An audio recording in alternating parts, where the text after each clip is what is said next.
I had made nearly $15 million. I'd saved almost every bit of it. Yet there I was, making less than the Domino's pizza driver. You see, my income had taken an absolute nosedive, yet my net worth was higher than ever.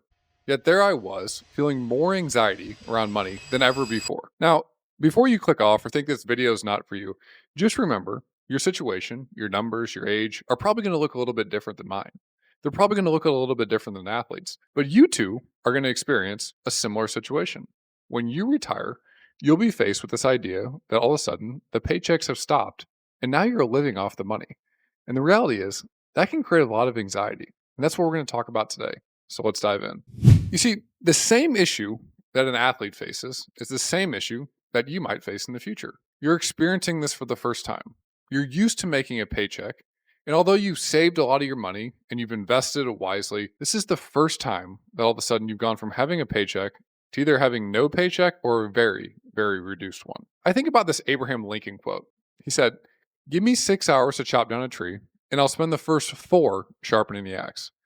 And it makes me think about this idea that whenever we're coming into a situation that's completely new to us, the number one thing that we should be doing is understanding everything that we're up against. If you're chopping down a tree, you need to understand, okay, what is the tool that I need in this situation in an axe to actually be able to chop down that tree?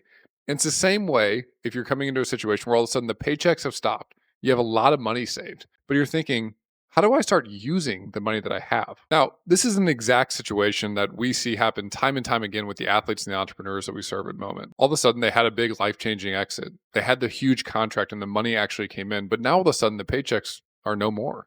And you see, this situation all starts with understanding one simple question. What does it cost to be you? So could you answer that question? To bring some light to this situation, I want to read you a quote from Odell Beckham that stirred up a lot of controversy recently. He said, "You've given somebody a 5-year, $100 million contract, yet it's really 5 years for 60. We're getting taxed. That's $12 million a year you have to spend, use, save, invest, flaunt, whatever. I'm going to buy a car. I'm going to give my mom a house. Everything costs money." Now, we can all get a little bit of a chuckle out of that. A $100 million contract is an incredible amount of money. Making $12 million a year is an incredible amount of money. But the fact remains, what Odell's really talking about here is you need to understand what the cost is to be you. And this isn't just what you think you're spending. This is also what's going out in taxes. And the simple formula for this is, what are you making? What's going out in taxes? What is the actual cost to be you? And then what is potentially left over there? Because remember, when we're starting and we're trying to figure out how can we navigate spending off the money that we have, when all of a sudden our income is stopped, the biggest key factor is understanding what does it even cost to be you in the first place? And if you can't answer that question, I would really, really encourage you. You have to figure that out first before you move on to any other aspect in this video that I'm going to talk about. You see, the second thing that I think about here is once we figure out what it actually costs to be us, we have to be intentional about what are we even spending the money on. And time again, I see these commercials online where they talk about, hey, sign up for this app and it'll help you get rid of the subscriptions. And what makes me realize is that so often, myself included, we are spending money on things that we don't even value. We're spending money on things that we didn't even know we were spending money on in the first place. And it makes me think that when we think about spending, the most important thing is that we're being very, very intentional about spending. You see, I think it's critical for everybody to understand what is worth spending money on. And the reality is, for you in your situation, it's going to look different. So here's an exercise that I would encourage you to walk through. Write down everything that you're spending money on. You can make it as detailed or as broad as you want to. And then list off the things from 1 to 10 in terms of the actual dollar amount that you spend the money on. It might be travel first and groceries second and housing third.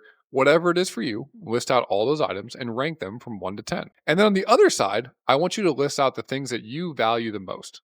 You might value travel the most. You might value your house the most. You might value experiences the most. You might value things the most.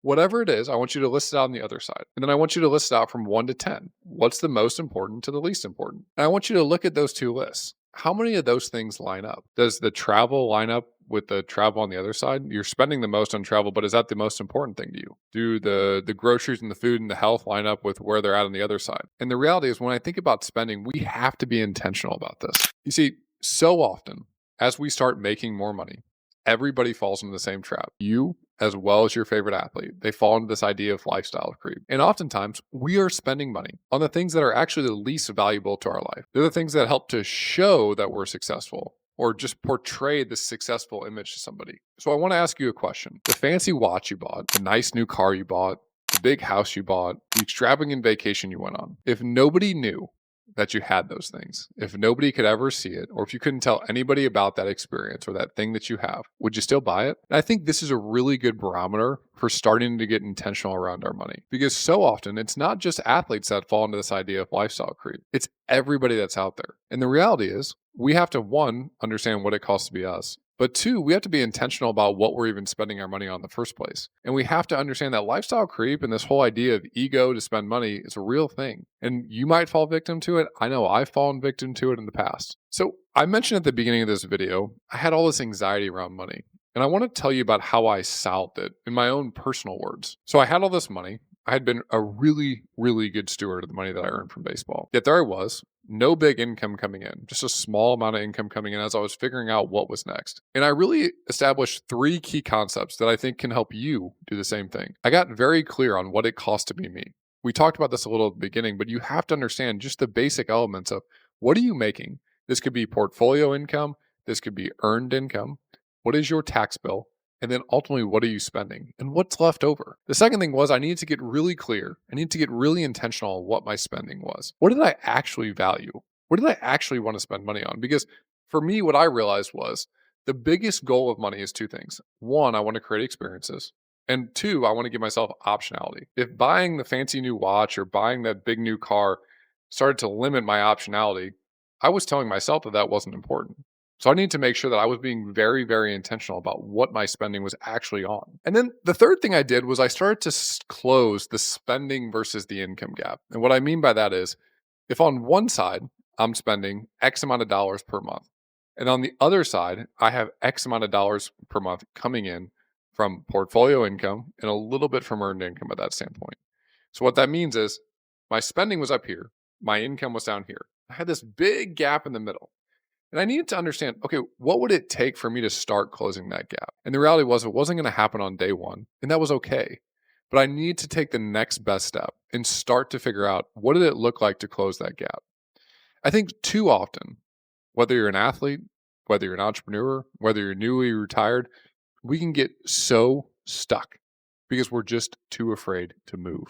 One thing I want you to understand is if you're in this situation, if you're an athlete, if you're an entrepreneur, if you're newly retired, and all of a sudden you have this big nest egg, but the income has stopped, the paychecks have stopped, the feeling around money is going to change. There's going to be some level of anxiety about it. I don't care if you have $10,000 or if you have $10 million. The reality is, it is really weird to go from having a paycheck to not having a paycheck. But I think the steps that we talked about in this video might help you. I know they certainly helped me. As always, my goal is to help you get smarter with your money. Until next time, my friends.